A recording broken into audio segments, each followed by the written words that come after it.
Let's talk about the two key measurements on the HCAHPS survey that directly impact your score on responsiveness.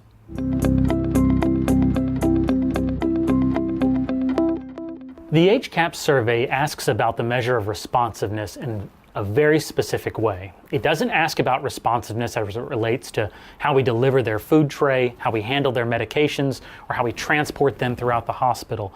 The HCAHPS survey asks about responsiveness in two specific areas: how responsive we were to call lights and how responsive we were to their toileting needs. So remember that the HCAHPS survey asks this question on a range of, did we respond to these never or always? And what that means is consistency. Every patient, every time, delivering the same level of care. So let's talk about call lights. Call lights are one of the most ubiquitous and common experiences of any patient. Every patient has that button in their room. And not only is it just a way that they can ask a question, sometimes it's their link to help. It's their only way that they can reach outside their room, especially if they have to stay in that bed. The problem comes with a disconnect sometimes between that, how important that call light is to a patient as opposed to how important it is to our staff. There's a survey recently that showed that half of nurses believe that call lights are not related to patient safety, and another half of nurses believe that call lights just get in the way and are a distraction. That's a big disconnect between how important those call lights are to patients and staff. So some of the specific tactics we can use to address those, one of them is called the 5-foot rule. The 5-foot rule basically says that if a call light goes off in a nurse's station, anyone within 5 feet of that call light is required to answer it. And if you want to take it to the next level, go into that patient room and have a personal experience with them. The next one is called a no-pass zone. A no-pass zone means that you are empowering any staff member. That means any transporter, any environmental services staff, any facilities employee, anyone walking by a room when that call light is going off cannot pass that room. They have to stop and at least ask a question of, can I get your nurse? Do you need anything right now? It lets the patient know that we're responding to their needs. The last one is regular rounding. The key word there is regular.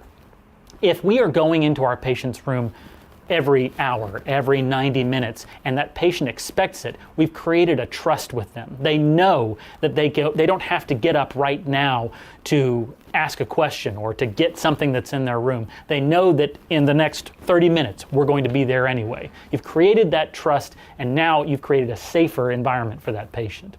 Like the issue of call lights, the idea of toileting is something that every patient experiences. But now, being in a hospital bed, that idea is tied to lots of other issues and concerns, but one of the biggest concerns it's tied to as a healthcare provider is safety. 80% of falls happen in a patient's room, and over half of those falls are toileting related. So toileting is a huge safety concern. We can use some of the previous tactics we talked about with call lights, the idea of the 5-foot rule and no pass zones. Those apply to toileting just as well as a call light would. But there are a couple of other areas where we can put some extra emphasis on toileting to really make a difference. When the bedside shift report is happening between an oncoming nurse and an offgoing nurse, that's not a time to ask yes and no questions if toileting is going well. That really needs to be a conversation of how the toileting process is going and if the patient needs any extra help. And the last one to tack onto the idea of toileting is really the idea, again, of regular rounding. That regular rounding time where they know you are coming in at a set interval is going to let them know, I don't have to get up right now to go to the bathroom. I can wait another 15 minutes. And if it's emergent, they can call. But if they trust you to come in regularly, that's going to make a safe toileting environment. The main takeaway with the idea of responsiveness, if we can implement one tactic, it's to make regular rounding a skill. Make that regular time that's good for your staff, whether that's an hour, every 90 minutes, whatever it is, as long as you keep it consistent where the patient trusts you to come in at a regular time, they're going to hold that call or hold that need until they need it. In the next video, we're going to be talking about the metric that most correlates with the hospital's overall ranking on the HCAHPS survey, and that's communication with nurses.